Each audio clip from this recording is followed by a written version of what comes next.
मुंबई की चिलचिलाती धूप में गगनचुंबी इमारतें चमक रही थीं, लेकिन शहर के सबसे व्यस्त इलाके वर्ली में ट्रैफिक पूरी तरह से थमा हुआ था। राजवंश समूह की प्रमुख गायत्री राजवंश अपनी वातानुकूलित रॉल्स रॉयस के अंदर बैठी थीं। उनका चेहरा भावहीन और सख्त था। वह एक महत्वपूर्ण बोर्ड मीटिंग के लिए जा रही थीं, जहां कंपनी के भविष्य का फैसला होना था।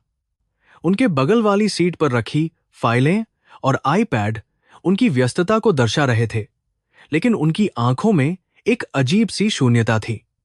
पिछले 20 वर्षों में उन्होंने अपार दौलत कमाई थी, लेकिन उस दौलत ने उनके दिल के उस घाव को कभी नहीं भरा जो उनके बेटे के खोने से मिला था। गाड़ी का ड्राइवर बेचैनी से बार बार हॉर्न बजा रहा था, लेकिन सामने खड़ी गाड़ियों की कतार खत्म होने का नाम नहीं ले रही थी। गायत्री ने अपनी कलाई पर बंधी हीरे की घड़ी की ओर देखा और गहरी सांस ली, क्योंकि देरी उन्हें बिल्कुल पसंद नहीं थी। बाहर की दुनिया का शोर, जिसमें रिक्शा के हॉर्न और फेरी वालों की आवाजें शामिल थीं, कार के साउंड प्रूफ शीशों के बावजूद एक धीमी गूंज की तरह सुनाई दे रहा था।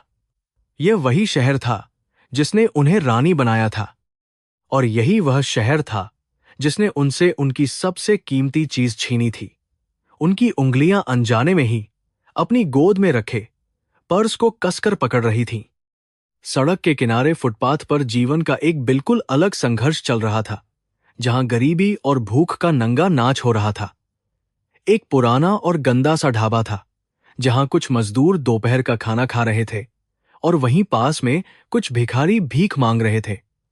उस भीड़ में एक युवक था जिसके कपड़े फटे हुए थे और चेहरे पर धूल जमी थी, लेकिन उसकी आंखों में एक अलग ही तेज था। उसका नाम आर्यन था, जो अपनी किस्मत से लड़ते हुए इस बेरहम शहर में जिंदा रहने की कोशिश कर रहा था। वह कोई साधारण भिखारी नहीं था, बल्कि हालात ने उसे यहां खड़ा कर दिया था। आर्यन ने देखा कि एक क्रूर दुकानदार एक छोटे और भूखे बच्चे को बुरी तरह से पीट रहा था, क्योंकि उसने दुकान से एक पैकेट बिस्कुट चुराने की कोशिश की थी। आर्यन का खून खौल उठा और उसने बिना अपनी जान की परवाह किए उस दुकानदार का हाथ पकड़ लिया। दुकानदार, जो अपने गुस्से और अहंकार में अंधा था, आर्यन की इस हरकत पर और भी ज्यादा भड़क गया। उसने अपने 2 हट्टे कट्टे नौकरों को इशारा किया और वे आर्यन पर टूट पड़े। आर्यन ने बहादुरी से मुकाबला किया, लेकिन कमजोरी और भूख की वजह से वह ज्यादा देर तक टिक नहीं सका। गाड़ी के अंदर बैठी गायत्री का ध्यान अचानक बाहर हो रहे इस हंगामे की ओर गया और उन्होंने अपनी फाइल से नजरें हटाईं। उन्होंने देखा कि कैसे 3 आदमी मिलकर एक अकेले युवक को बेरहमी से पीट रहे थे, जो सिर्फ एक बच्चे को बचाने की कोशिश कर रहा था। गायत्री को आमतौर पर सड़क के झगड़ों से कोई फर्क नहीं पड़ता था, लेकिन आज उस युवक के चेहरे पर दर्द और दृढ़ता का मिश्रण देखकर उनका दिल पसीज गया। उन्हें लगा जैसे वह युवक किसी बहुत ही महत्वपूर्ण चीज के लिए लड़ रहा है, न कि सिर्फ अपनी जान बचाने के लिए। दुकानदार के आदमियों ने आर्यन को धक्का दिया और वह लड़खड़ाते हुए सीधा गायत्री की शानदार कार के पास आ गिरा। उसका सिर कार के पिछले पहिए के पास टकराया और उसके माथे से खून बहने लगा, जो उसके धूल भरे गालों पर लकीरें बना रहा था। गायत्री का ड्राइवर गुस्से में बड़बड़ाया और कार से उतरने ही वाला था कि गायत्री ने उसे हाथ के इशारे से रोक दिया। उन्होंने धीरे से अपनी खिड़की का कांच नीचे किया, यह सोचकर कि शायद कुछ पैसे देने से यह मामला शांत हो जाएगा और वह युवक वहां से चला जाएगा। गायत्री ने अपने पर्स से कुछ नोट निकाले और खिड़की से बाहर हाथ बढ़ाया, लेकिन तभी आर्यन ने अपना सिर उठाया और सीधे उनकी आंखों में देखा। उस एक पल में समय जैसे थमसा गया और आसपास का सारा शोर गायब हो गया। आर्यन की आंखें, जो दर्द से भरी थीं, उनमें एक ऐसा गहरा और जाना पहचानापन था जिसने गायत्री की आत्मा को झकझोर कर रख दिया। वह आंखें बिल्कुल वैसी ही थीं जैसी उनके पति की थीं, और जैसी उन्होंने आखिरी बार अपने खोए हुए बेटे विहान की आंखों में देखी थी। गायत्री का हाथ हवा में ही रुक गया और नोट उनकी उंगलियों से फिसलकर सड़क पर गिर गए। आर्यन ने कांपते हुए हाथ से कार के दरवाजे का सहारा लेकर उठने की कोशिश की और तभी गायत्री की नजर उसकी कलाई पर पड़ी। वहां एक गहरा और पुराना निशान था जो किसी जले हुए घाव जैसा दिखता था, बिल्कुल वैसा ही निशान जो उनके बेटे विहान को बचपन में दिवाली के दिए से जलने पर मिला था। गायत्री का दिल जोर जोर से धड़कने लगा और उनके गले में एक अजीब सी गांठ बन गई। उनका दिमाग उन्हें बता रहा था कि यह असंभव है, लेकिन उनका मात्र हृदय जोर जोर से चीख रहा था कि यही वह है जिसका उन्हें बरसों से इंतजार था। बिना एक पल भी गंवाए गायत्री ने कार का दरवाजा खोला और बाहर सड़क पर निकल आई, जिससे उनका ड्राइवर और आसपास के लोग हैरान रह गए। राजवंश साम्राज्य की महारानी जो कभी अपनी कार से नीचे पैर नहीं रखती थी, आज धूल और गंदगी के बीच खड़ी थी।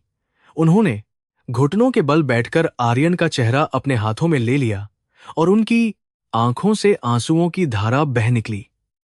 आर्यन जो दर्द और कमजोरी से लगभग बेहोश हो रहा था, इस अमीर महिला के व्यवहार से पूरी तरह से हैरान था और समझ नहीं पा रहा था कि क्या हो रहा है। विहान। गायत्री के होंठों से यह शब्द एक फुसफुसाहट की तरह निकले, लेकिन उसमें वर्षों का जमा हुआ दर्द और तड़प थी। ना, आर्यन ने धुंधली आंखों से उन्हें देखा और उसके सूखे होंठ हिले, लेकिन कोई आवाज नहीं निकली। गायत्री ने अपनी उंगलियों से उसके माथे का खून पोंछा और फिर से उसकी कलाई के उस निशान को देखा, मानो अपनी आंखों पर विश्वास न कर पा रही हों। यह वही निशान था, वही जगह और वही आंखें। नियति ने आज उन्हें उस जगह पर लाकर खड़ा कर दिया था जहां उन्हें सबसे कम उम्मीद थी। आसपास जमा हुई भीड़ यह तमाशा देख रही थी और लोग आपस में कानाफूसी कर रहे थे कि आखिर यह अमीर औरत इस भिखारी को क्यों छू रही है। लेकिन गायत्री को दुनिया की कोई परवाह नहीं थी। उन्होंने आर्यन को जोर से अपने सीने से लगा लिया। वह रो रही थी, बिलख रही थीं जैसे कोई बांध टूट गया हो। 20 साल का इंतजार, 20 साल की प्रार्थनाएं आज इस धूल भरी सड़क पर स्वीकार हो गई थी। आर्यन का सिर उनके कंधे पर था और उसे एक ऐसी गर्मी महसूस हुई जो उसने शायद ही कभी महसूस की थी। तभी गायत्री को चक्कर आने लगा। अत्यधिक भावनाओं के आवेग और चिलचिलाती धूप ने उन पर अपना असर दिखाना शुरू कर दिया था। उनका शरीर कांपने लगा और उनकी पकड़ आर्यन पर थोड़ी ढीली पड़ गई, लेकिन उन्होंने उसे छोड़ना नहीं चाहा। ड्राइवर और सुरक्षा गार्ड दौड़ते हुए आए, यह देखकर कि उनकी मालकिन सड़क पर एक अजनबी के साथ गिर रही हैं। मैडम मैडम, ड्राइवर चिल्लाया और उसने गायत्री को सहारा देने की कोशिश की, लेकिन गायत्री का हाथ अब भी आर्यन की शर्ट को कसकर पकड़े हुए था। गायत्री की आंखों के सामने अंधेरा छाने लगा, लेकिन आखिरी तस्वीर जो उन्होंने देखी वह आर्यन का चेहरा था। मेरा बेटा, मेरा विहान, उन्होंने आखिरी बार बुदबुदाया और फिर वह बेहोश हो गई। लेकिन बेहोशी में भी उनका हाथ आर्यन के हाथ से अलग नहीं हुआ।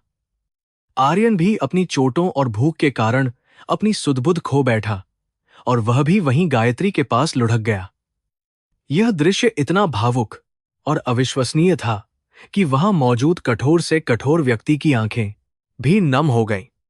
ट्रैफिक पुलिस और एम्बुलेंस के सायरन की आवाजें अब नजदीक आ रही थीं, लेकिन राजवंश परिवार के लिए एक नया अध्याय शुरू हो चुका था। वह लड़का जिसे दुनिया ने ठुकरा दिया था, अब देश की सबसे अमीर महिला की बाहों में था। यह मिलन सिर्फ एक मां और बेटे का मिलन नहीं था, बल्कि यह उस तूफान की शुरुआत थी जो जल्द ही मुंबई के अभिजात वर्ग को हिलाकर रखने वाला था। भाग्य ने अपना पासा फेंक दिया था और अब खेल के नियम बदलने वाले थे। गायत्री के सुरक्षा प्रमुख ने स्थिति को संभालते हुए भीड़ को हटाया और तुरंत अपने आदमियों को आदेश दिया कि दोनों को सावधानी से कार में बिठाया जाए। उसने फोन निकालकर विक्रम राजवंश को कॉल किया, जो उस समय कंपनी के मुख्यालय में बैठा अपनी जीत का जश्न मना रहा था। सर, एक आपात स्थिति है, सुरक्षा प्रमुख ने गंभीर स्वर में कहा। मैडम को एक सड़क हादसे के बाद अस्पताल ले जा रहे हैं और वह एक लड़के को साथ ले जा रही हैं जिसे वह अपना बेटा बता रही हैं। फोन के दूसरी तरफ सन्नाटा छा गया, एक ऐसा सन्नाटा जो आने वाले खतरे का संकेत था। विक्रम के हाथ से उसका महंगा व्हिस्की का गिलास गिरकर टूट गया और उसके चेहरे का रंग उड़ गया। वह जानता था कि अगर वह लड़का वाकई विहान है तो उसका सारा साम्राज्य, सारी मेहनत और सारी साजिशें मिट्टी में मिल जाएंगी। कि उसने दांत पीसते हुए अपने निजी साजिशें कौन की, अगर वह लड़का वाकई सहायक को आदेश दिया, पता लगाओ कि वह लड़का कौन है और उसे अस्पताल पहुंचने से पहले ही खत्म करने का कोई रास्ता ढूंढो। लेकिन वह नहीं जानता था कि अब बहुत देर हो चुकी है, क्योंकि गायत्री और आर्यन का मिलन सार्वजनिक रूप से हो चुका था और मीडिया की वैन वहां पहुंच चुकी थी। कार के अंदर बेहोश होने के बावजूद गायत्री के चेहरे पर एक अजीब सी शांति थी जो पिछले 2 दशकों में कभी नहीं देखी गई थी। आर्यन का सिर उनकी गोद में था, जैसे नियति ने उसे उसकी सही जगह पर लौटा दिया हो। मुंबई की सड़कें, जो आमतौर पर सिर्फ शोर और धुएं से भरी होती हैं, आज एक चमत्कार की गवाह बनी थी। यह कहानी अब सिर्फ एक अमीर औरत और भिखारी की नहीं थी, बल्कि यह खून के रिश्तों बदले और न्याय की एक महागाथा बनने जा रही थी। जैसे ही कार ने अस्पताल की ओर रफ्तार पकड़ी, आसमान में काले बादल घिरने लगे और बारिश की पहली बूंदें कार के शीशे पर गिरने लगीं। मुंबई की बारिश हमेशा बदलाव का संकेत लाती है और आज की बारिश राजवंश परिवार के इतिहास में सब कुछ धोकर एक नई शुरुआत करने वाली थी। यह वह दिन था जब एक मां ने अपनी खोई हुई दुनिया वापस पा ली थी और एक बेटे को उसका खोया हुआ स्वर्ग मिल गया था। लेकिन स्वर्ग के दरवाजे पर शैतान भी खड़ा था और असली लड़ाई तो अब शुरू होने वाली थी। मुंबई के सबसे प्रतिष्ठित लीलावती अस्पताल का वीआईपी विंग आज एक किले में तब्दील हो चुका था। बाहर मीडिया का हुजूम जमा था, जो राजवंश परिवार की इस रहस्यमय घटना की हर एक खबर पाने के लिए बेताब था। कैमरों की फ्लैशलाइट्स बिजली की तरह चमक रही थीं और रिपोर्टर चिल्ला चिल्लाकर ब्रेकिंग न्यूज दे रहे थे। अंदर गलियारों में भारी सुरक्षा बल तैनात था और किसी को भी बिना अनुमति के अंदर जाने की इजाजत नहीं थी। हवा में तनाव इतना गहरा था कि उसे महसूस किया जा सकता था, क्योंकि आज रात राजवंश साम्राज्य का भविष्य तय होने वाला था। हर किसी की जुबान पर बस एक ही सवाल था, क्या वह भिखारी वाकई खोया हुआ राजकुमार है? गायत्री राजवंश अपनी निजी स्वीट में होश में आ चुकी थी, लेकिन उन्होंने अपनी ड्रिप निकलवाने की जिद पकड़ ली थी। डॉ मेहता, जो परिवार के पुराने चिकित्सक थे, उन्हें शांत करने की कोशिश कर रहे थे, लेकिन गायत्री किसी की सुनने को तैयार नहीं थी। मुझे मेरे बेटे के पास ले चलो, उन्होंने दृढ़ता से कहा। उनकी आवाज में ऐसी शक्ति थी जो उनके कमजोर शरीर को झुठला रही थी। उनकी आंखों में अब आंसू नहीं थे, बल्कि एक ऐसी आग थी जो किसी भी बाधा को जलाकर राख कर सकती थी।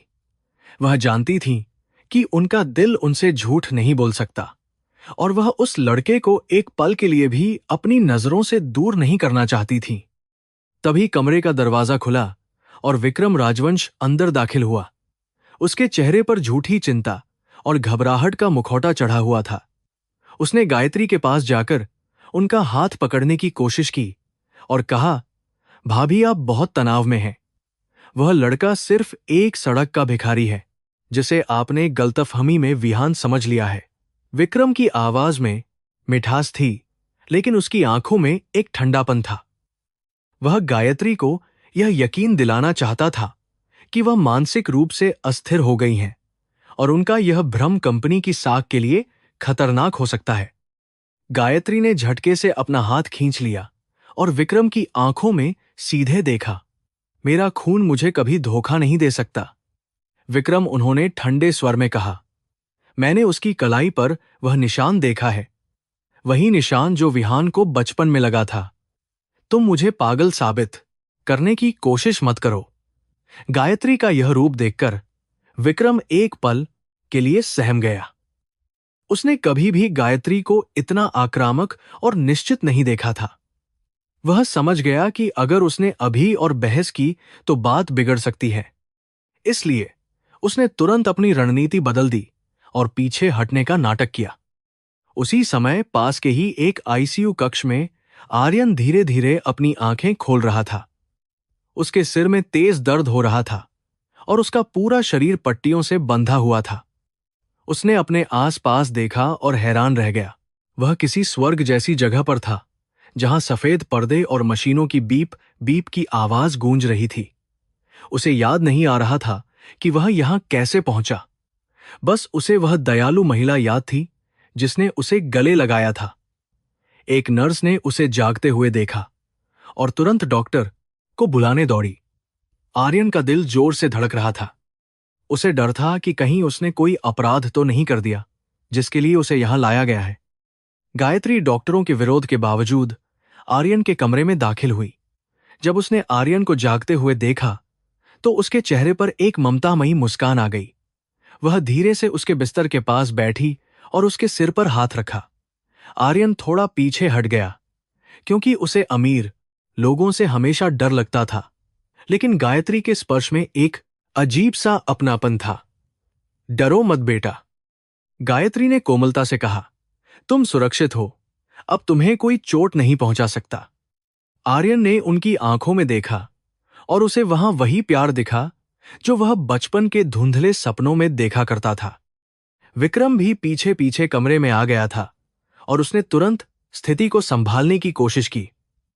उसने डॉ मेहता की ओर मुड़कर कठोरता से कहा, डॉक्टर, हम इस तमाशे को और नहीं बढ़ा सकते। मैं चाहता हूं कि अभी इसी वक्त डीएनए टेस्ट किया जाए ताकि यह साबित हो सके कि यह लड़का कौन है और हम इस अध्याय को बंद कर सके। विक्रम को पूरा यकीन था कि यह लड़का कोई भी हो सकता है, लेकिन विहान नहीं, क्योंकि उसके हिसाब से विहान मर चुका था।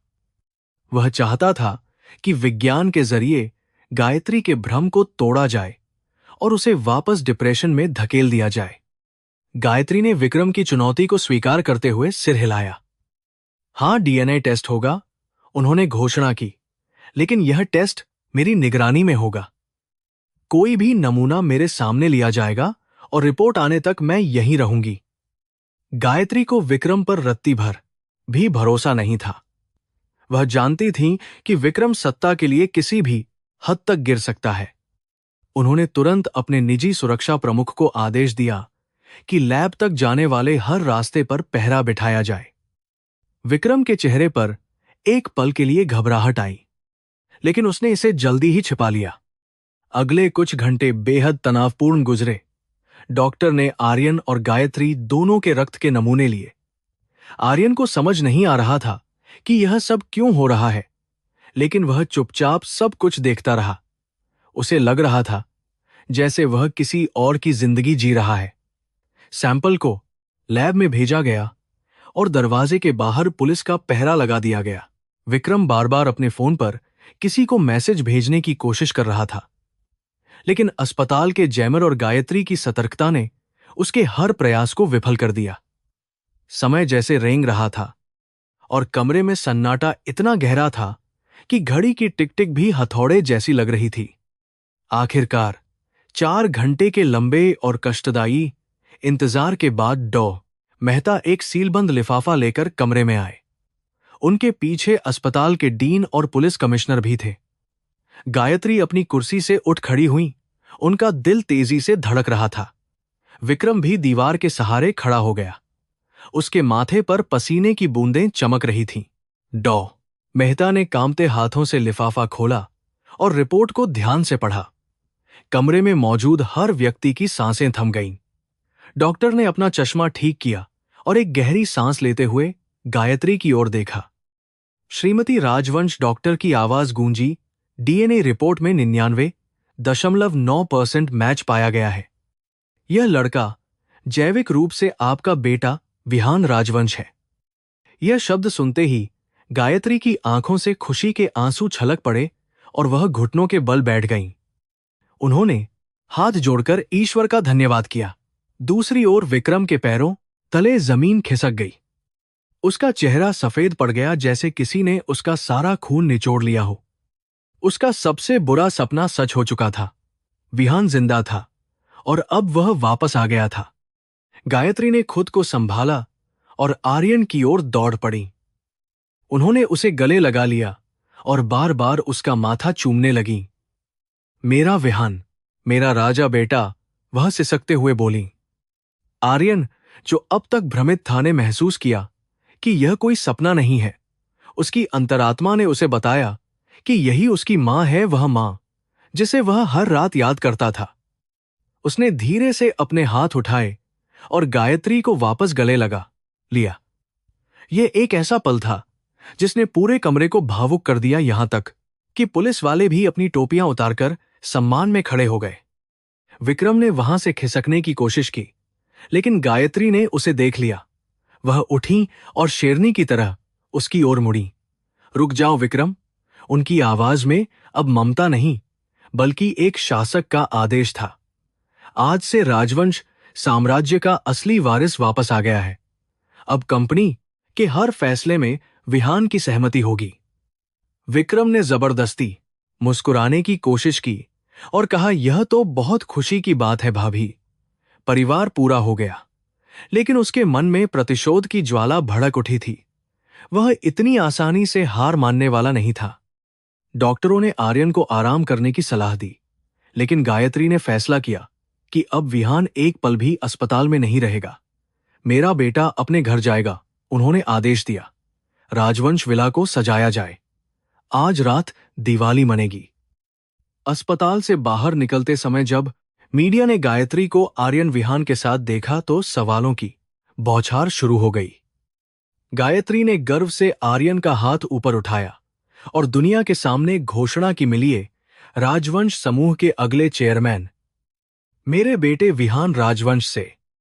गाड़ियों का काफिला राजवंश विला की ओर बढ़ा, जो मुंबई के सबसे पॉश इलाके में स्थित था। आर्यन खिड़की से बाहर देख रहा था, जहां शहर की रोशनी पीछे छूट रही थी।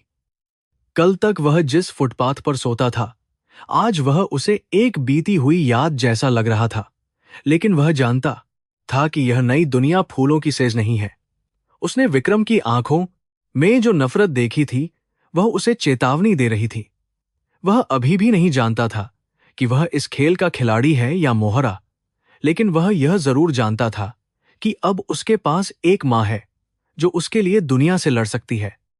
जब वे आलीशान गेट से अंदर दाखिल हुए तो नौकरों की कतार स्वागत के लिए खड़ी थी। विहान ने उस विशाल महल को देखा जो अब उसका घर था।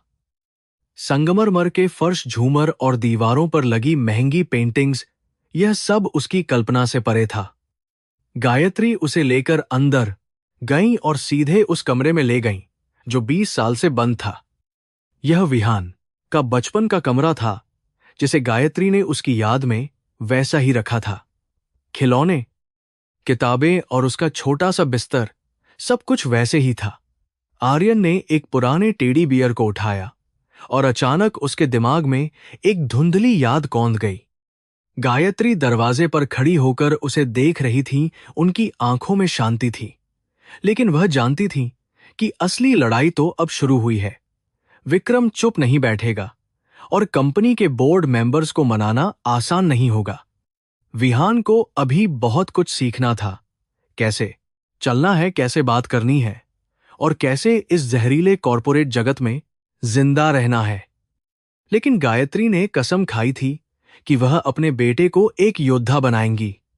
उन्होंने अपने फोन पर अपने सबसे वफादार वकील को मैसेज किया, विक्रम की फाइलें तैयार करो, युद्ध शुरू हो चुका है। विक्रम अपने पेंटहाउस में बैठा था, अंधेरे में डूबा हुआ। उसके हाथ में शराब का गिलास था और सामने शहर का नजारा। तुमने अभी सिर्फ पहली बाजी जीती है गायत्री, वह अपने आप से बड़बड़ाया। लेकिन खेल खत्म होने से पहले मैं उस सड़क के कीड़े को वापस वहीं पहुंचा दूंगा जहां से वह आया है, या फिर उससे भी बदतर जगह, नरक में। उसने अपना गिलास दीवार पर दे मारा और कांच के टुकड़े बिखर गए। उसने एक गुप्त नंबर डायल किया, हेलो, मुझे तुम्हारी खास सेवाओं की जरूरत है। एक एक्सीडेंट प्लान करना है, लेकिन इस बार कोई गलती नहीं होनी चाहिए। रात गहरी हो चुकी थी, लेकिन राजवंश विला में आज कोई सोने वाला नहीं था। एक मां अपने खोए हुए बेटे को निहार रही थी। एक बेटा अपनी नई पहचान को समझने की कोशिश कर रहा था और एक दुश्मन अपनी अगली चाल चल रहा था। नियति के पहिए ने एक पूरा चक्कर लगा लिया था। कल सुबह जब सूरज उगेगा तो मुंबई एक नए राजकुमार को देखेगी, एक ऐसा राजकुमार जो महलों में नहीं बल्कि सड़कों पर पला बढ़ा है और जिसके अंदर प्रतिशोध और न्याय की आग धधक रही है। अगली सुबह जब सूरज की पहली किरणें राजवंश विला की रेशमी खिड़कियों से छनकर अंदर आईं तो आर्यन की आंखें खुल गईं। वह मखमल के बिस्तर पर लेटा था, जो इतना नरम था कि उसे ऐसा लग रहा था मानो वह बादलों पर तैर रहा हो। लेकिन यह नरमी उसे सुकून देने के बजाय बेचैन कर रही थी। पिछले कई सालों से उसे सख्त फुटपाथ और पत्थरों पर सोने की आदत थी, जहां हर आहट पर उसकी नींद टूट जाती थी। कमरे की वातानुकूलित हवा में महंगे रूम फ्रेशनर की खुशबू थी, जो उसे उस सड़ी गली बदबू की याद दिला रही थी जिससे वह अभी अभी निकलकर आया था। उसने अपनी कलाई पर लगी ड्रिप को देखा और उसे एहसास हुआ कि यह सपना नहीं बल्कि उसकी नई हकीकत है। आर्यन धीरे से बिस्तर से उठा और विशाल आईने के सामने जाकर खड़ा हो गया। आईने में जो चेहरा उसे दिखाई दिया वह उसका अपना था, लेकिन बिल्कुल बदला हुआ। साफ सुथरे कपड़े और धुले हुए चेहरे के बावजूद उसकी आंखों में वही पुरानी दहशत और खालीपन था। उसने अपनी शर्ट के बटन खोले और अपनी छाती पर मौजूद पुराने घावों के निशानों को देखा। हर एक निशान की अपनी एक कहानी थी। कोई पुलिस की लाठी का था तो कोई किसी स्थानीय गुंडे के चाकू का। यह निशान उसे याद दिला रहे थे कि भले ही वह अब महलों में आ गया हो, लेकिन उसकी आत्मा अभी भी उन्हीं गलियों में भटक रही है जहां उसने अपना सब कुछ खोया था। नाश्ते की मेज पर सन्नाटा छाया हुआ था, जहां सिर्फ चांदी के बर्तनों के टकराने की हल्की आवाजें गूंज रही थीं। डाइनिंग टेबल इतना लंबा था कि एक छोर से दूसरे छोर तक बात करने के लिए भी जोर से बोलना पड़ता था। विक्रम राजवंश पहले से ही वहां बैठा था, अपने टैबलेट पर शेयर बाजार के आंकड़े देख रहा था। जब आर्यन कमरे में दाखिल हुआ तो विक्रम ने उसे सिर से पैर तक ऐसे देखा जैसे कोई किसी कीड़े को देख रहा हो। आर्यन को लगा जैसे वह किसी अदालत में खड़ा है और उसे दोषी करार दिया जा चुका है। नौकरों ने भी उसे अजीब नजरों से देखा। उनकी आंखों में सम्मान कम और जिज्ञासा ज्यादा थी। आर्यन अपनी कुर्सी पर बैठा, लेकिन उसके सामने रखे हुए तरह तरह के कांटे और छुरियां देखकर वह घबरा गया। उसने कभी भी इन फैंसी बर्तनों का इस्तेमाल नहीं किया था। वह हमेशा हाथों से और अक्सर तो बिना धोए हाथों से ही खाना खाता था। उसने एक कांटा उठाने की कोशिश की, लेकिन उसके कांपते हाथों से वह फिसलकर प्लेट पर जोर से टकराया। खनखनाहट की तेज आवाज से पूरे कमरे में सन्नाटा छा गया। विक्रम ने एक व्यंग्यात्मक मुस्कान के साथ कहा, लगता है हमारे राजकुमार को खाने की तमीज सीखने में थोड़ा वक्त लगेगा। जंगल के नियम यहां नहीं चलते मेरे भाई। तभी गायत्री सीढ़ियों से उतरती हुई वहां पहुंची। उनकी उपस्थिति ही कमरे का माहौल बदलने के लिए काफी थी। उन्होंने विक्रम की टिप्पणी सुन ली थी, लेकिन उन्होंने कुछ नहीं कहा। वह सीधे आर्यन की बगल वाली कुर्सी पर बैठी और उन्होंने अपने सामने रखे कांटे छुरी को एक तरफ हटा दिया। गायत्री ने अपनी रोटी का एक टुकड़ा तोड़ा और उसे सब्जी के साथ अपने हाथों से ही खाना शुरू कर दिया। यह देखकर नौकरों और विक्रम के होश उड़ गए।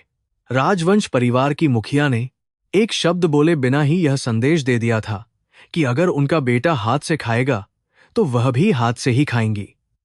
आर्यन की आंखों में नमी आ गई और उसने भी धीरे से खाना शुरू किया। विक्रम ने अपनी हार को छिपाते हुए विषय बदलने की कोशिश की। उसने आर्यन की ओर देखते हुए पूछा, तो विहान, मुझे यकीन है कि तुम्हें अपनी पिछली जिंदगी के बारे में कुछ तो याद होगा। तुम इतने सालों तक कहाँ थे और तुमने अपनी पढ़ाई तो पूरी की नहीं होगी है ना। विक्रम जानबूझकर आर्यन के दुखती रग पर हाथ रख रहा था। आर्यन के हाथ का निवाला बीच में ही रुक गया।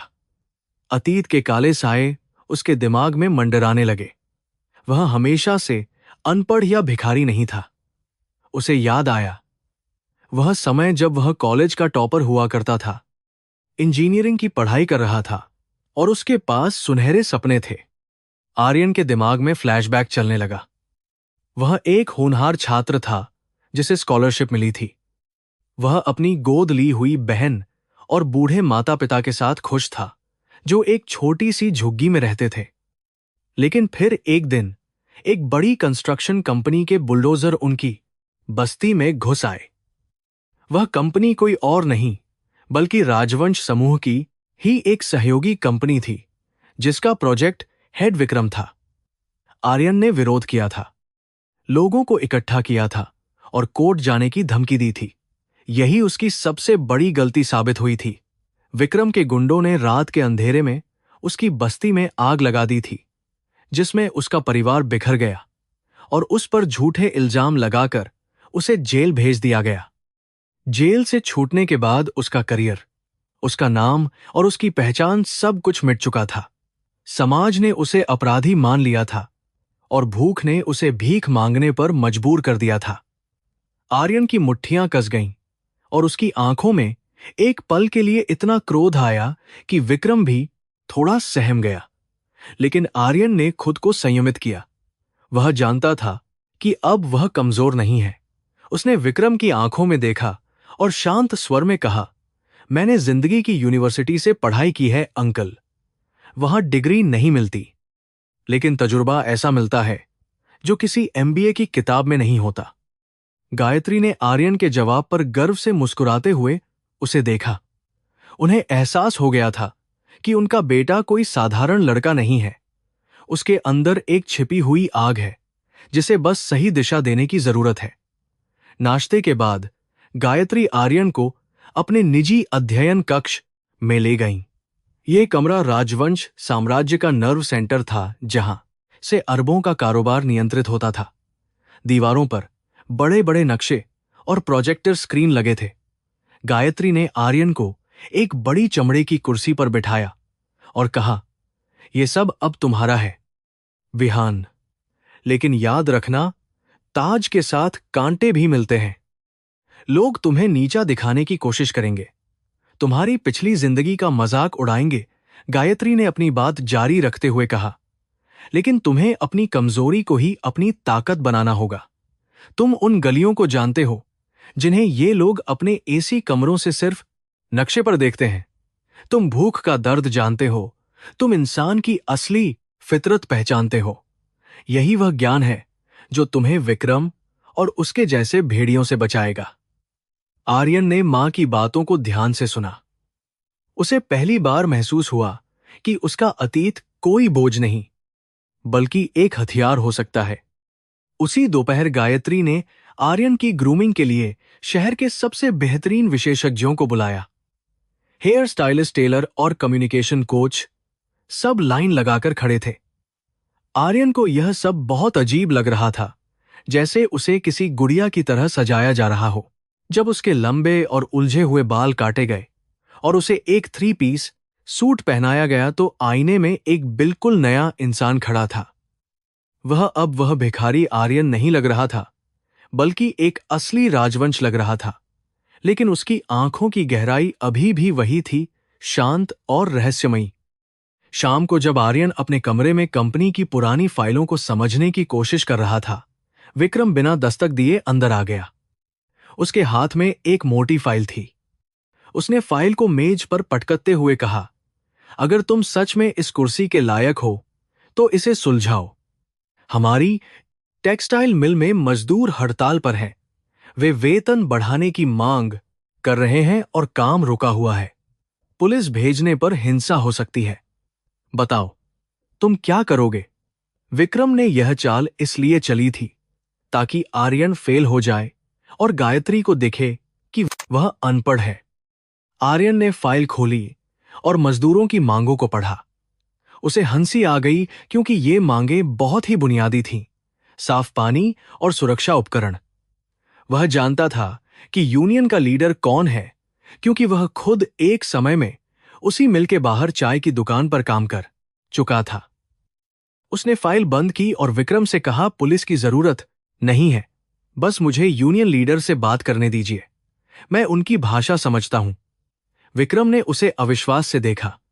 तुम उन गंदे लोगों से बात करोगे, हमारी प्रतिष्ठा का क्या होगा? प्रतिष्ठा तब गिरती है जब मालिक अपने मजदूरों का खून चूसता है, आर्यन ने तीखे स्वर में जवाब दिया। उसने अपना फोन उठाया और एक पुराने नंबर को याद करते हुए डायल किया। स्पीकर पर बात करते हुए उसने यूनियन लीडर को उसके उपनाम से पुकारा और ऐसी देहाती भाषा में बात की जिसे सुनकर विक्रम दंग रह गया। 5 मिनट की बातचीत के बाद आर्यन ने फोन रखा और कहा, हड़ताल खत्म हो गई है। मैंने उनसे वादा किया है कि कल मैं खुद आकर उनके साथ कैंटीन में खाना खाऊंगा और उनकी समस्याओं को सुनूंगा। वे बस सम्मान चाहते थे, खैरात नहीं। विक्रम का चेहरा देखने लायक था। उसने सोचा था कि आर्यन इस समस्या में उलझ जाएगा, लेकिन आर्यन ने तो इसे चुटकियों में सुलझा दिया। गायत्री जो दरवाजे पर खड़ी सब सुन रही थी, अंदर आईं और ताली बजाईं। बहुत खूब विहान, तुमने साबित कर दिया कि असली लीडर वह होता है जो लोगों के दिलों को जीतता है ना कि उन्हें डराता है। विक्रम अपमानित महसूस करते हुए वहां से चला गया, लेकिन जाते जाते उसकी आंखों में एक खूनी इरादा झलक रहा था। वह समझ गया था कि आर्यन को अब हल्के में नहीं लिया जा सकता। रात के सन्नाटे में आर्यन अपनी बालकनी पर खड़ा होकर दूर शहर की ओर देख रहा था। वहां दूर अंधेरे में डूबी हुई झुग्गियों की हल्की रोशनी टिमटिमा रही थी। वह अपनी जगह अपने दोस्तों और उस जीवन को याद कर रहा था जिसने उसे इतना सख्त बनाया था। उसने कसम खाई कि वह इस नई शक्ति का इस्तेमाल सिर्फ अपने लिए नहीं, बल्कि उन हजारों लोगों के लिए करेगा जो अभी भी उस अंधेरे में जी रहे हैं। राजवंश विला की ऊंचाई से उसे अपनी जिम्मेदारी का असली वजन महसूस हो रहा था। तभी नीचे बगीचे में एक साय ने हरकत की। यह विक्रम का एक आदमी था जो किसी को फोन पर जानकारी दे रहा था।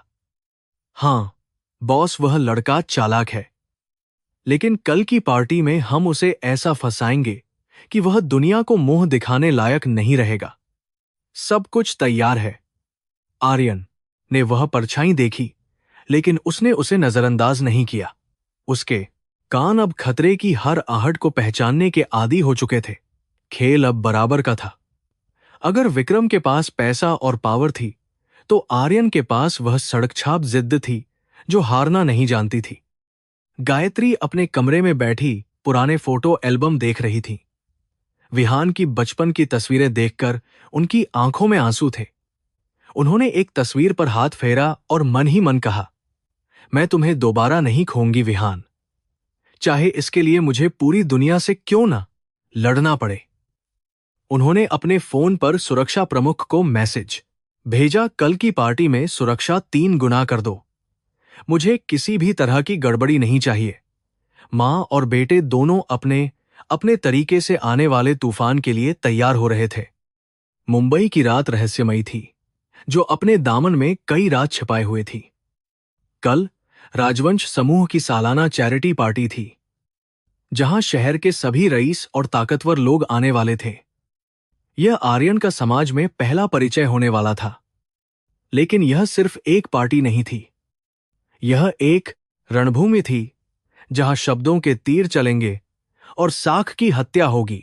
आर्यन तैयार था अपनी नई पहचान और पुराने जख्मों के साथ।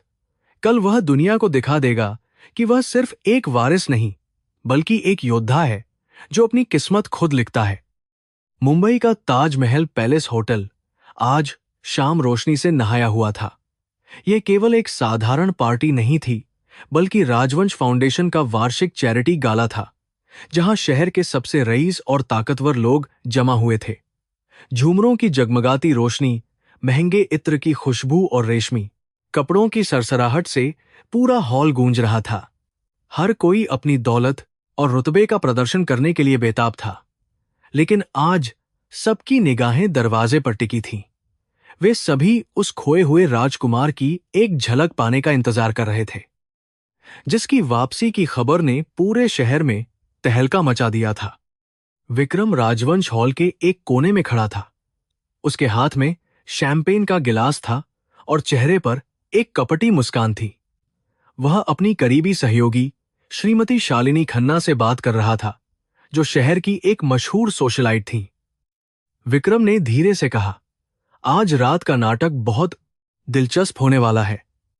वह सड़क छाप लड़का कुछ ही देर में अपनी औकात दिखा देगा और गायत्री का सारा गर्व मिट्टी में मिल जाएगा। शालिनी ने अपनी हीरे की कीमती हार को छूते हुए सहमति में सिर हिलाया। यह हार आज रात के इस नाटक का मुख्य पात्र बनने वाला था, जिसे विक्रम ने अपनी योजना का हिस्सा बनाया था। दरवाजे पर हलचल हुई और कैमरों की फ्लैशलाइट चमकने लगी। गायत्री राजवंश ने प्रवेश किया। वह एक शाही साड़ी में बेहद गरिमामय लग रही थी। उनके साथ आर्यन था, जो काले रंग के टक्सीडो में किसी फिल्मी सितारे से कम नहीं लग रहा था। उसकी चाल में अब वह कमाल करीला झिझक नहीं थी जो कल तक थी। आज वह एक आत्मविश्वास से भरे हुए युवा की तरह चल रहा था, लेकिन उसकी तीखी नजरें भीड़ को स्कैन कर रही थीं, जैसे वह किसी खतरे को भांपने की कोशिश कर रहा हो। उसे पता था कि यह मुस्काने और स्वागत सिर्फ एक मुखौटा है, और असली चेहरे इन मुखौटों के पीछे छिपे हैं। मेहमानों का एक झुंड तुरंत गायत्री और आर्यन को घेरने के लिए आगे बढ़ा। हर कोई आर्यन से हाथ मिलाने और उसे बधाई देने का नाटक कर रहा था, लेकिन उनकी आंखों में एक छिपी हुई जांच थी। एक बुजुर्ग उद्योगपति ने व्यंग्यात्मक लहजे में पूछा, तो बेटा तुमने इतने सालों तक क्या किया? सुना है तुम काफी जमीनी स्तर पर काम कर रहे थे। आसपास खड़े लोग दबी हुई हंसी हंसने लगे। आर्यन ने उस आदमी की आंखों में सीधे देखा और विनम्रता से जवाब दिया, जी सर, मैंने वो सब सीखा जो शायद हार्वर्ड में भी नहीं सिखाया जाता, असली दुनिया का सच। पार्टी अपने शबाब पर थी जब विक्रम ने अपना अगला कदम चला। उसने वेटर को इशारा किया, जिसे पहले ही भारी रकम देकर खरीदा जा चुका था। वेटर ट्रे लेकर भीड़ में आर्यन की ओर बढ़ा। जैसे ही वह आर्यन के पास पहुंचा, उसने जानबूझकर आर्यन से टकराने का नाटक किया और आर्यन के कोट पर थोड़ी सी ड्रिंक गिरा दी। माफ कीजिए सर, बहुत बड़ी गलती हो गई, वेटर घबराते हुए चिल्लाया, और उसने जल्दी जल्दी आर्यन के कोट को साफ करना शुरू कर दिया। इसी अफरा-तफरी के बीच उसने बड़ी सफाई से शालिनी का वह कीमती हीरो का हार आर्यन की जेब में डाल दिया। आर्यन ने वेटर को शांत किया और उसे जाने दिया। वह वॉशरूम की तरफ गया ताकि अपना कोट साफ कर सके। विक्रम दूर से यह सब देख रहा था और मन ही मन अपनी जीत का जश्न मना रहा था। उसे लगा कि उसका जाल पूरी तरह से बिछ चुका है। आर्यन वॉशरूम में गया, लेकिन उसने आईने में अपनी जेब को थोड़ा भारी महसूस किया। सड़क पर रहने के कारण उसकी इंद्रियां बहुत तेज थीं। उसे तुरंत एहसास हो गया कि कुछ गड़बड़ है। उसने जेब में हाथ डाला और वह चमकता हुआ हार बाहर निकाला। एक पल के लिए वह चौंका, लेकिन फिर उसके चेहरे पर एक समझदार मुस्कान आ गई। हॉल में वापस लौटते ही अचानक एक चीख सुनाई दी, मेरा हार गायब है। शालिनी खन्ना जोर जोर से चिल्लाने लगी। संगीत रुक गया और पूरे हॉल में सन्नाटा छा गया। शालिनी ने रोने का नाटक करते हुए कहा, वह करोड़ों का खानदानी हार था, अभी तो मेरे गले में था, किसी ने उसे चुरा लिया है। विक्रम तुरंत वहां पहुंचा और उसने कमान संभाल ली। उसने माइक हाथ में लिया और गंभीर आवाज में कहा, देवियों और सज्जनों, शांत हो जाइए। हम पुलिस को बुला रहे हैं, लेकिन उससे पहले हमें यह सुनिश्चित करना होगा कि हार यहीं हॉल में है या नहीं। विक्रम ने अपनी शातिर चाल चलते हुए सुझाव दिया, शायद यह किसी बाहरी व्यक्ति का काम है। हमें सबकी तलाशी लेनी चाहिए बिना किसी भेदभाव के। उसकी नजरें सीधे आर्यन पर टिकी थीं। गायत्री को गुस्सा आ गया। उन्होंने आगे बढ़कर कहा, विक्रम, तुम क्या बकवास कर रहे हो? यहां सब सम्मानित लोग हैं। लेकिन विक्रम ने दबाव डालते हुए कहा, भाभी, अगर हमारे बीच कोई ऐसा व्यक्ति है जिसका अतीत संदिग्ध है, तो शक की सुई उस पर जाएगी ही। हमें दूध का दूध और पानी का पानी कर देना चाहिए। भीड़ भी फुसफुसाने लगी और उंगलियां दबे छिपे आर्यन की तरफ उठने लगी। आर्यन शांत भाव से आगे आया और भीड़ के बीच खड़ा हो गया। उसने विक्रम की आंखों में देखते हुए कहा, बिल्कुल तलाशी होनी चाहिए।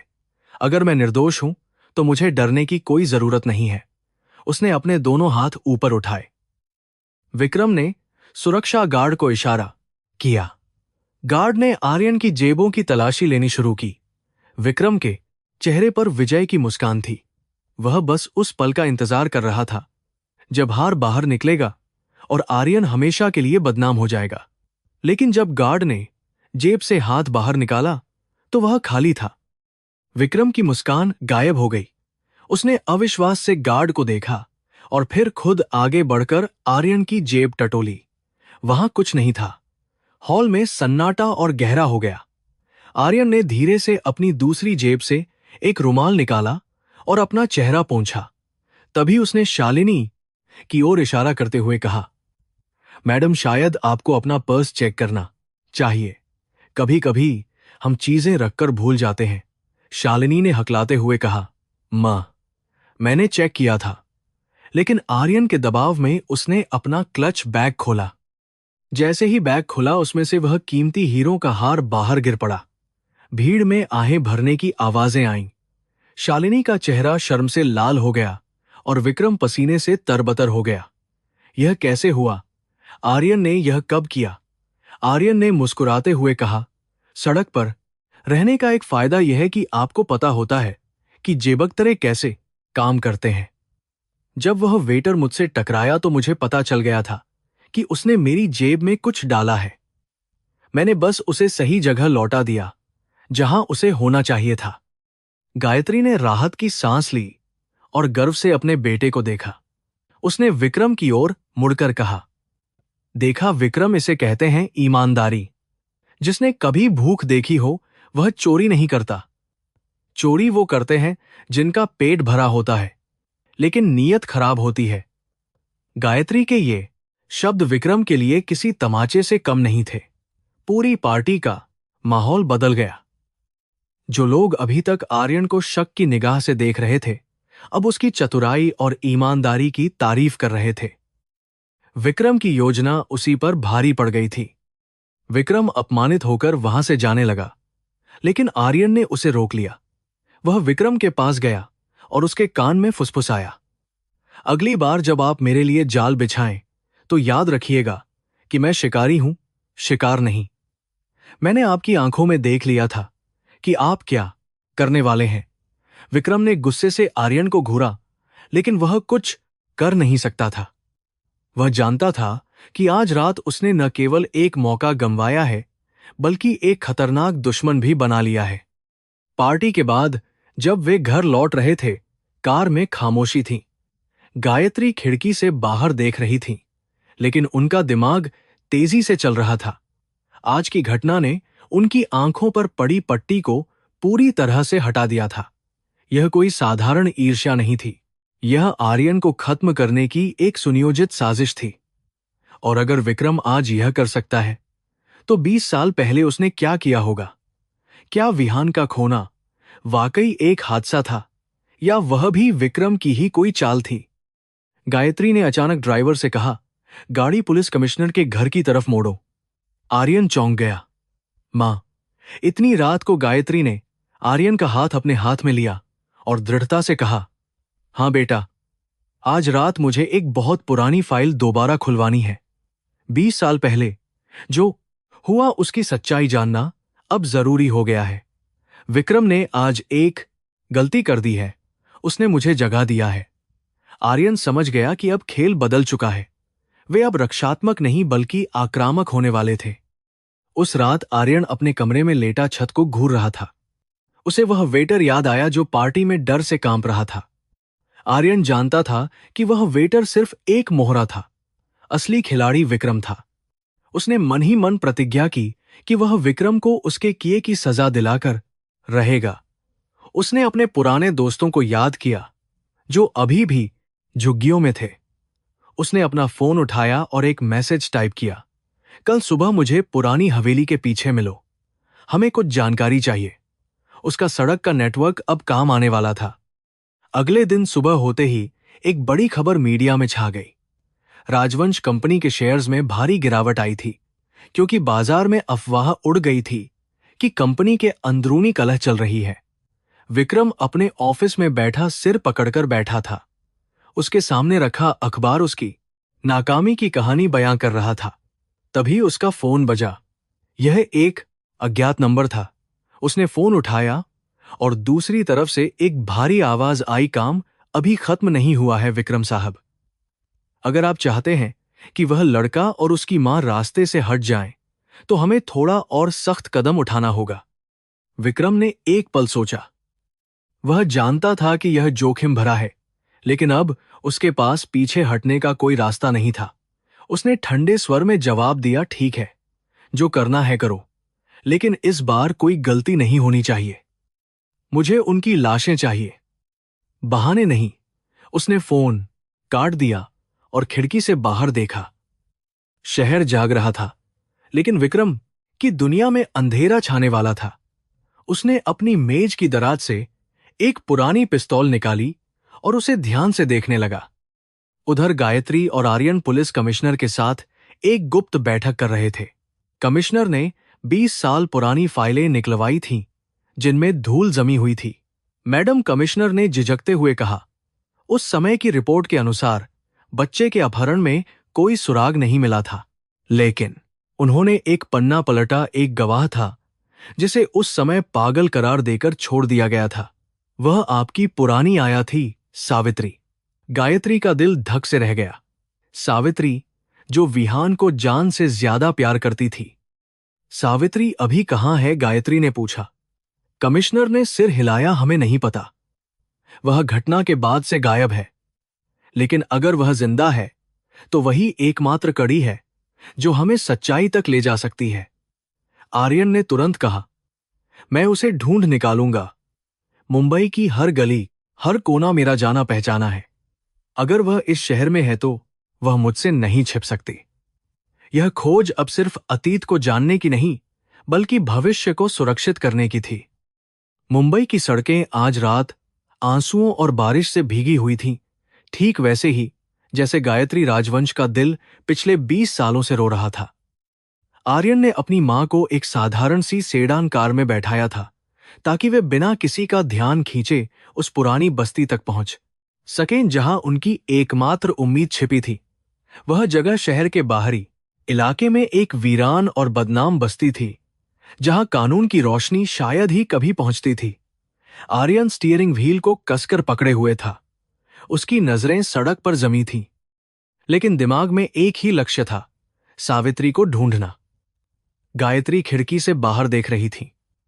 हर गुजरती हुई गली उन्हें उस दिन की याद दिला रही थी जब उन्होंने अपने बेटे को खोया था। गाड़ी एक संकरी और कीचड़ भरी गली में रुकी, जहां कूड़े के ढेर और आवारा कुत्तों का राज था। आर्यन ने गाड़ी बंद की और गायत्री की तरफ देखा, मां, यह जगह सुरक्षित नहीं है। आप कार में ही रहिए, मैं जाकर देखता हूं। लेकिन गायत्री ने इंकार में सिर हिलाया। उन्होंने अपनी साड़ी का पल्लू कसकर लपेटा और कहा, नहीं विहान, आज मैं पीछे नहीं हटूंगी। सावित्री ने मुझे धोखा दिया था या उसे मजबूर किया गया था, यह मैं उसकी आंखों में देखकर ही जान पाऊंगी।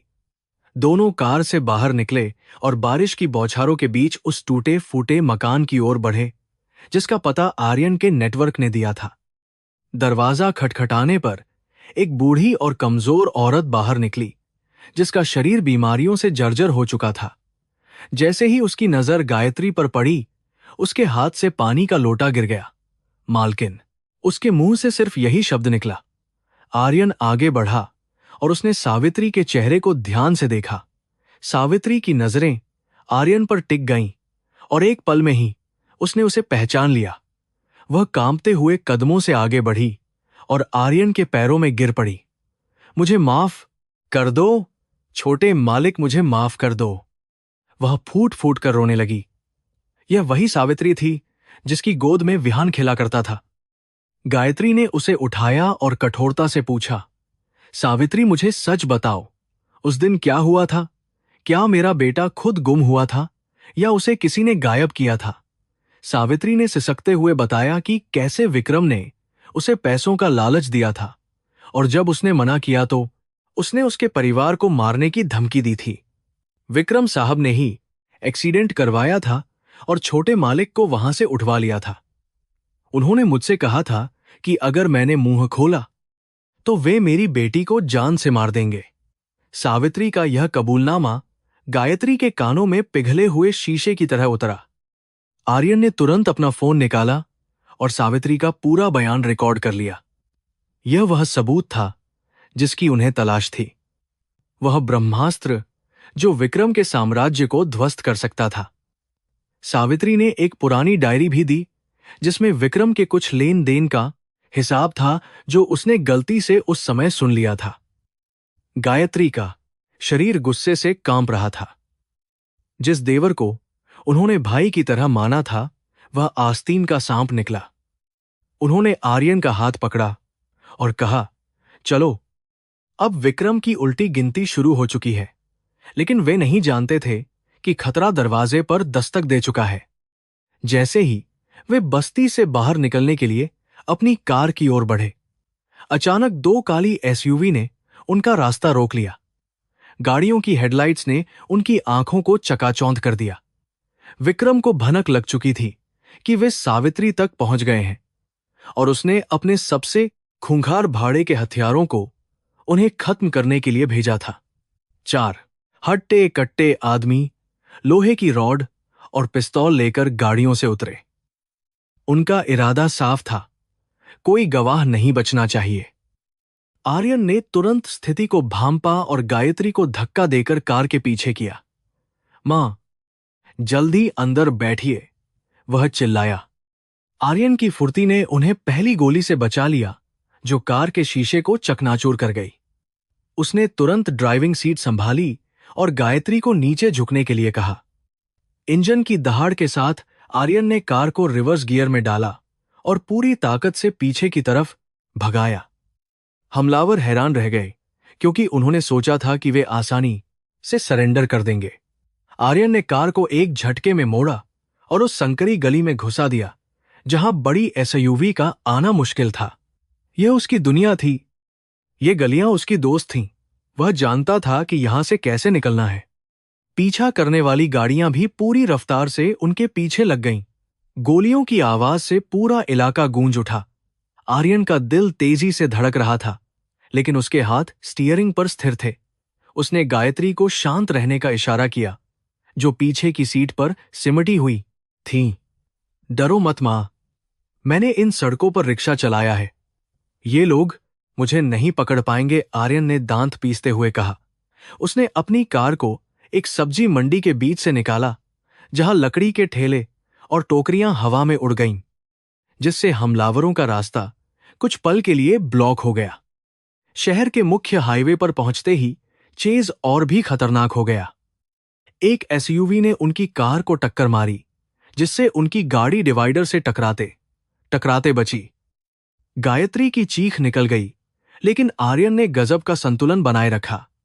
उसने देखा कि आगे एक फ्लाईओवर का काम चल रहा है और रास्ता बंद है। आर्यन ने एक जोखिम भरा फैसला लिया। उसने ब्रेक लगाने के बजाय एक्सीलेटर दबा दिया और निर्माण स्थल के बैरिकेड्स को तोड़ते हुए कार को एक निर्माणाधीन रैंप पर चढ़ा दिया। कार हवा में उछली और दूसरी तरफ की सड़क पर जा गिरी। पीछा करने वाली गाड़ी इतनी किस्मत वाली नहीं थी। वह गीली सड़क पर फिसल गई और सीधे कंक्रीट के पिलर से जा टकराई। एक जोरदार धमाका हुआ और गाड़ी पलट गई। आर्यन ने अपनी कार की रफ्तार कम नहीं की। उसने रियर व्यू मिरर में देखा कि दुश्मन पीछे छूट चुके हैं। उसने राहत की गहरी सांस ली, लेकिन उसका चेहरा पसीने से तरबतर था। गायत्री धीरे से उठी और उन्होंने देखा कि उनका बेटा न केवल एक होनहार वारिस है, बल्कि एक निडर योद्धा भी है, जिसने आज मौत के मुंह से उन्हें बाहर निकाला है। गाड़ी अब सुरक्षित क्षेत्र में पहुंच चुकी थी। आर्यन ने एक सुनसान जगह पर कार रोकी और इंजन बंद कर दिया। सन्नाटा छा गया, जिसमें सिर्फ उनकी भारी सांसों की आवाज सुनाई दे रही थी। गायत्री ने कांपते हाथों से आर्यन का चेहरा छुआ। तुम ठीक तो हो विहान? उन्होंने पूछा। आर्यन ने मुस्कुराते हुए सिर हिलाया। और अपनी जेब से फोन और डायरी निकाली। हम ठीक है मां, और सबसे बड़ी बात, हमारे पास अब वह सब कुछ है जो विक्रम को सलाखों के पीछे पहुंचाने के लिए काफी है। उसकी आंखों में जीत की चमक थी। गायत्री का डर अब एक ठंडे और गणनात्मक क्रोध में बदल चुका था। उन्होंने अपने बाल ठीक किए और अपनी साड़ी को झाड़ा। वह अब एक डरी हुई मां नहीं, बल्कि एक प्रतिशोधी रानी की तरह लग रही थी।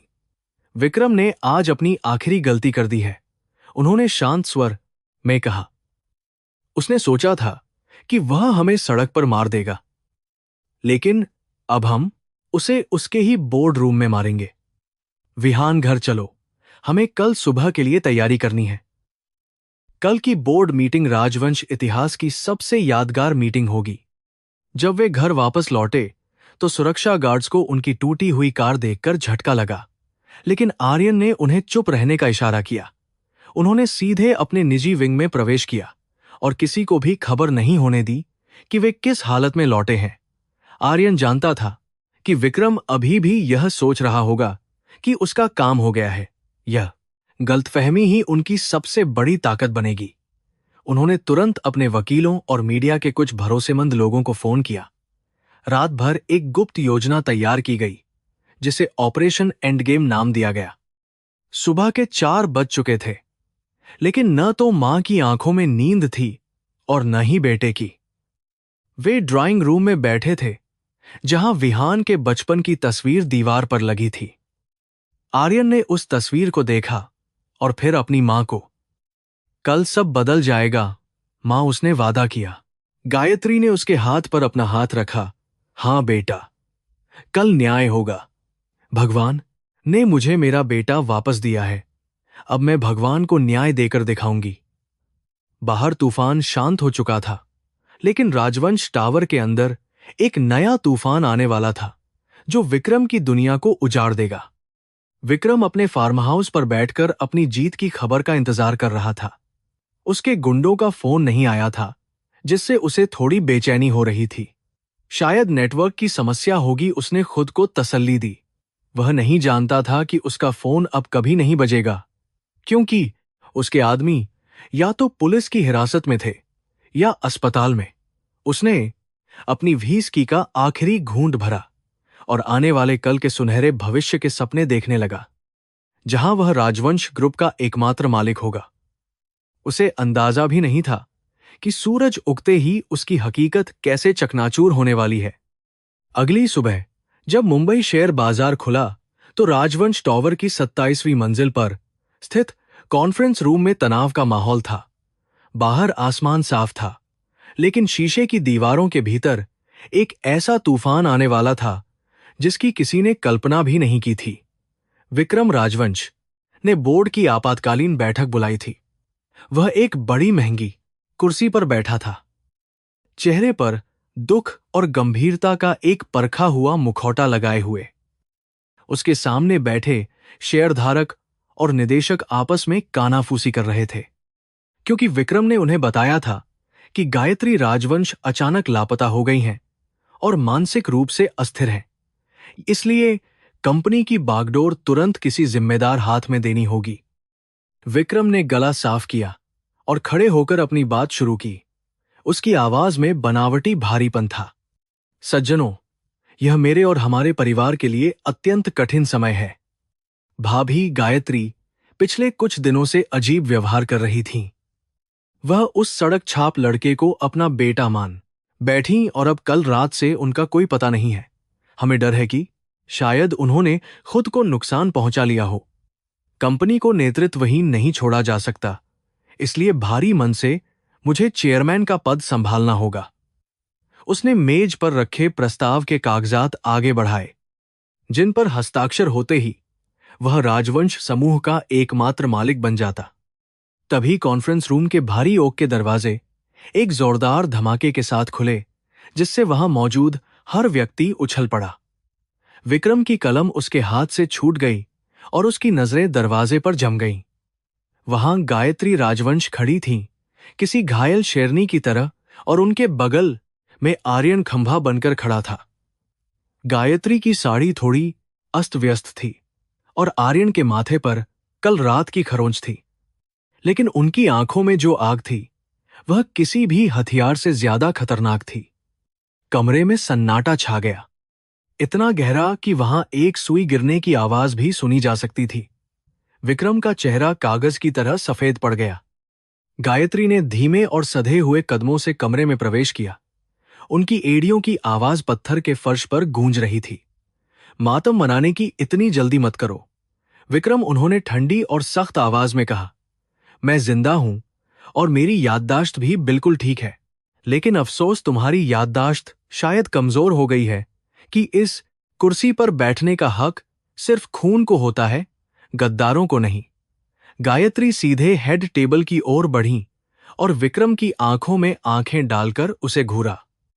विक्रम के होंठ हिले, लेकिन डर के मारे उसके गले से कोई आवाज नहीं निकली। उसे ऐसा लग रहा था जैसे वह कोई भूत देख रहा हो। आर्यन ने आगे बढ़कर अपनी जेब से एक पेन ड्राइव और वह पुरानी डायरी निकाली जिसे उन्होंने सावित्री से हासिल किया था। उसने उन चीजों को कॉन्फ्रेंस टेबल पर ऐसे फेंका जैसे कोई गंदा कचरा फेंक रहा हो। ये रहा आपका इस्तीफा, अंकल, आर्यन ने व्यंग्य के पेन ड्राइव कर साथ कहा। इसमें आपके पिछले 20 सालों के काले कारनामों का पूरा कच्चा चिट्ठा है। अपहरण, गबन और हत्या की साजिश, सब कुछ दर्ज है। आपने सोचा था कि आप हमें कल रात सड़क पर मरवा देंगे, लेकिन आप भूल गए कि मैं उन सड़कों का राजा हूं जहां आपके गुंडे रास्ता भटक जाते हैं। विक्रम ने स्थिति को संभालने की कोशिश की और चिल्लाया, यह झूठ है। यह लड़का धोखेबाज है। इसने भाभी का ब्रेन वॉश कर दिया है। सुरक्षा गार्ड्स, इस भिखारी को बाहर निकालो। लेकिन कोई भी गार्ड अपनी जगह से नहीं हिला। तभी आर्यन ने रिमोट उठाया और प्रोजेक्टर स्क्रीन चालू कर दी। स्क्रीन पर सावित्री का वीडियो बयान चलने लगा। सावित्री की रोती हुई आवाज और विक्रम के नाम का जिक्र सुनते ही बोर्ड के सदस्यों के होश उड़ गए। वीडियो में साफ बताया गया था कि कैसे विक्रम ने ही नन्हे विहान का अपहरण करवाया था और उसे मारने का आदेश दिया था। कमरे में मौजूद हर शख्स अब विक्रम को घृणा की नजर से देख रहा था। सबूत यहीं खत्म नहीं हुए। आर्यन ने अगली स्लाइड चलाई जिसमें कल रात की टूटी हुई कार और उन गुंडों की तस्वीरें थीं जिन्हें पुलिस ने हिरासत में लिया था। ये आपके भेजे हुए लोग थे, विक्रम, गायत्री ने गरजते हुए कहा। इन्होंने पुलिस के सामने सब कुछ कबूल कर लिया है। आपने सिर्फ अपने भतीजे को नहीं बल्कि अपनी भाभी को भी मारने की कोशिश की।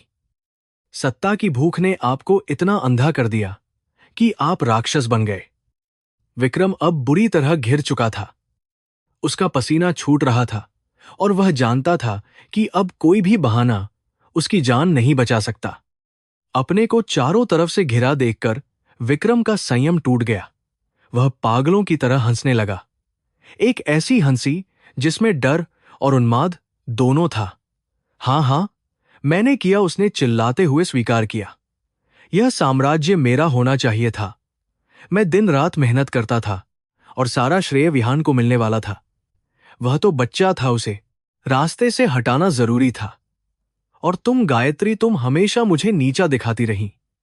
अगर तुम कल रात मर जाती तो आज यह सब मेरा होता। उसका यह कबूलनामा पूरे कमरे में गूंज गया, जिससे उसकी रही सही साख भी मिट्टी में मिल गई। जैसे ही विक्रम ने अपना अपराध कबूला, पीछे का दरवाजा खुला और पुलिस कमिश्नर अपनी टीम के साथ अंदर दाखिल हुए। बस बहुत हुआ, विक्रम, राजवंश कमिश्नर ने सख्त आवाज में कहा। आप हत्या के प्रयास, अपहरण और धोखाधड़ी के आरोप में गिरफ्तार हैं। पुलिस वाले आगे बढ़े और उन्होंने विक्रम के हाथों में हथकड़ियां पहना दीं। वह विक्रम, जो कुछ मिनट पहले इस शहर का राजा बनने के सपने देख रहा था, अब एक अपराधी की तरह सिर झुकाए खड़ा था। उसे घसीटते हुए कमरे से बाहर ले जाया गया, जबकि वह गालियां बकता रहा और अपनी किस्मत को कोसता रहा। विक्रम के जाने के बाद कमरे में एक अजीब सी शांति छा गई। बोर्ड के सदस्य अभी भी सदमे में थे। गायत्री ने एक गहरी सांस ली और खुद को संभाला। वह अपनी कुर्सी पर बैठीं, जो सही मायनों में उनकी थी। देवियों और सज्जनों, उन्होंने शांत स्वर में संबोधित किया, मुझे खेद है कि आपको यह सब देखना पड़ा, लेकिन गंदगी साफ करना जरूरी था। आज से राजवंश समूह एक नई शुरुआत करेगा और इस नई शुरुआत का नेतृत्व मेरा बेटा विहान राजवंश करेगा। उन्होंने आर्यन की ओर इशारा किया, जो अब उनके दाहिने हाथ पर खड़ा था। आर्यन ने विनम्रता से सिर झुकाकर सबका अभिवादन स्वीकार किया। उसने बोलना शुरू किया। उसकी आवाज में अब एक परिपक्वता थी। मैं जानता हूं कि आप में से कई लोग मेरे अतीत को लेकर संशय में हैं। हां, मैं झुग्गियों में पला बड़ा हूं, मैंने गरीबी देखी है, लेकिन यकीन मानिए, वह अनुभव इस कंपनी के लिए कमजोरी नहीं, ताकत बनेगा। हम सिर्फ मुनाफे के लिए नहीं, बल्कि लोगों के लिए काम करेंगे, क्योंकि मैंने सीखा है कि असली दौलत बैंक बैलेंस नहीं, बल्कि भरोसा होता है। उसके शब्दों में इतनी सच्चाई थी कि बोर्ड के सदस्यों ने तालियां बजानी शुरू कर दी। मीटिंग खत्म होने के बाद जब सब लोग चले गए, तो गायत्री अपनी कुर्सी पर ढसी गईं। पिछले 24 घंटों का तनाव अब उन पर हावी हो रहा था। आर्यन ने दौड़कर उन्हें संभाला और पानी का गिलास दिया। अब सब ठीक है मां, उसने कोमलता से कहा। गायत्री ने उसकी हथेली को अपने गाल से लगाया और मुस्कुराई। हां विहान, आज मुझे लगा कि मेरा वनवास सचमुच खत्म हो गया। विक्रम गया और बुराई हार गई। मां और बेटे ने एक दूसरे को देखा। उनकी आंखों में अब डर नहीं, बल्कि आने वाले कल की सुनहरी उम्मीद थी। खिड़की के बाहर मुंबई शहर अपनी रफ्तार से चल रहा था, अनजान कि इस ऊंची इमारत में क्या ड्रामा हुआ है।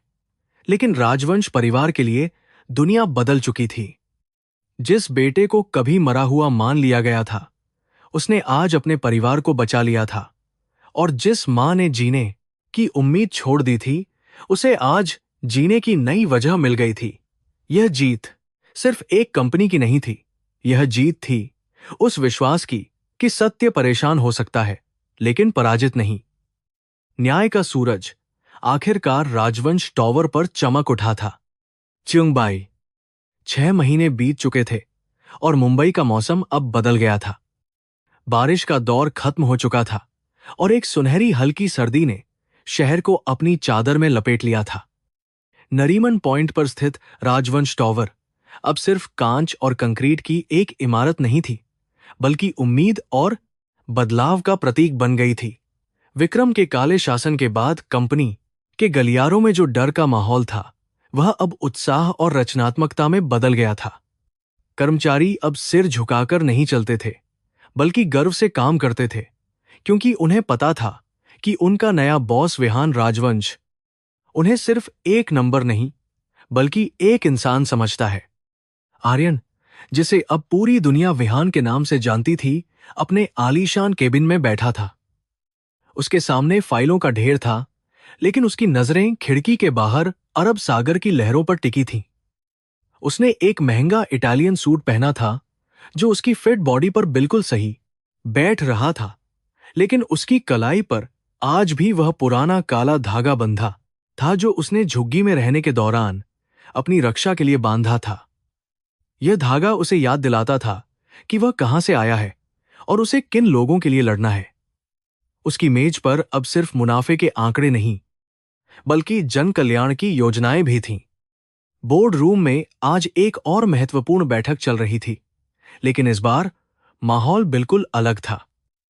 विहान ने प्रोजेक्ट उदय का प्रस्ताव रखा था, जिसका उद्देश्य मुंबई की झुग्गियों को पक्के मकानों में बदलना और वहां के युवाओं को रोजगार देना था। कुछ पुराने और रूढ़िवादी शेयरधारक इस योजना के खर्च को लेकर चिंतित थे। उन्होंने तर्क दिया कि इससे कंपनी के मुनाफे में कमी आएगी और शेयर बाजार में गलत संदेश जाएगा। लेकिन विहान शांत था। उसने वही धैर्य दिखाया जो उसने सड़कों पर भीख मांगते समय सीखा था। उसने मुस्कुराते हुए प्रोजेक्टर ऑन किया और आंकड़ों की नई स्लाइड दिखाई। सज्जनों, विहान ने अपनी बात शुरू की। उसकी आवाज में गहरा आत्मविश्वास था। आप इसे खर्च समझ रहे हैं, लेकिन मैं इसे निवेश कहता हूं। जिन लोगों को हम आज घर और काम देंगे, कल वही हमारे सबसे वफादार ग्राहक और कर्मचारी बनेंगे।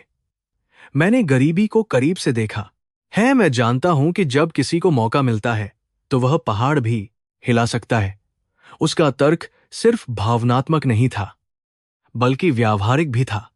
उसने समझाया कि कैसे सामाजिक जिम्मेदारी से कंपनी की ब्रांड वैल्यू बढ़ेगी।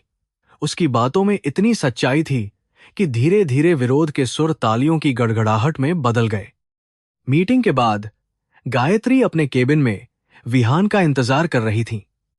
पिछले कुछ महीनों में उनके चेहरे की झुर्रियां कम हो गई थीं और आंखों के नीचे के काले घेरे गायब हो गए थे। वो सख्त आयरन लेडी नहीं लग रही थी, बल्कि एक संतुष्ट और गर्वित मां लग रही थी।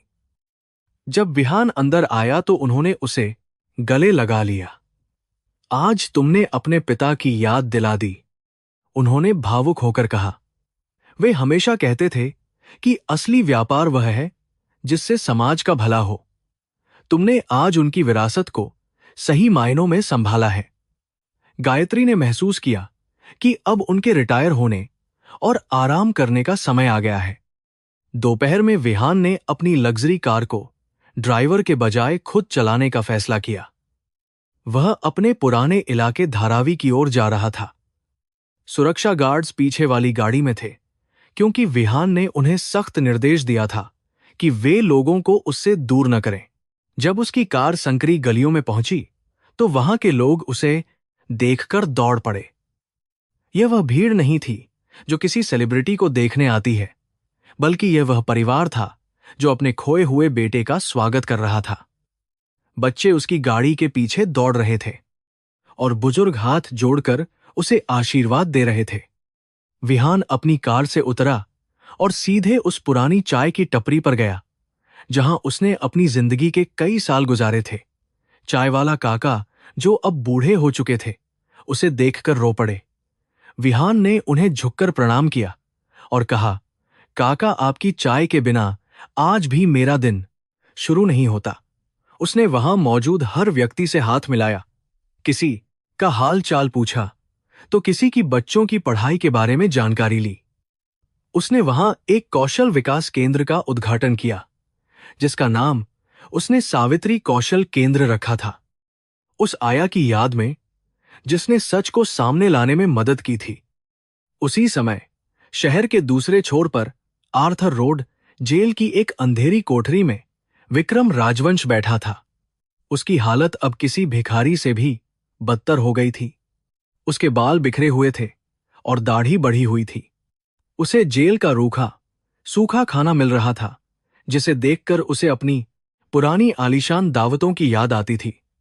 उसे अब अपनी हर गलती, हर अहंकार और हर क्रूरता का एहसास हो रहा था।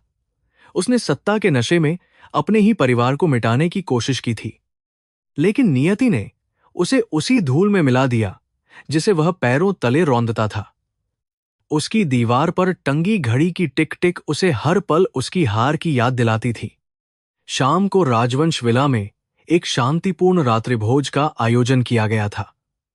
डाइनिंग टेबल पर अब सन्नाटा नहीं था, बल्कि हंसी मजाक की आवाजें गूंज रही थीं।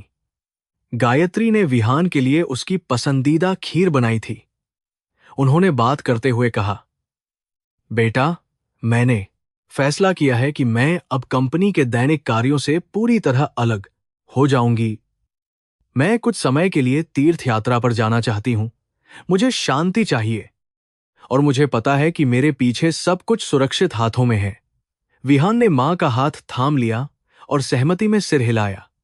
वह जानता था कि उसकी मां ने बहुत संघर्ष किया है और अब उन्हें आराम का पूरा हक है।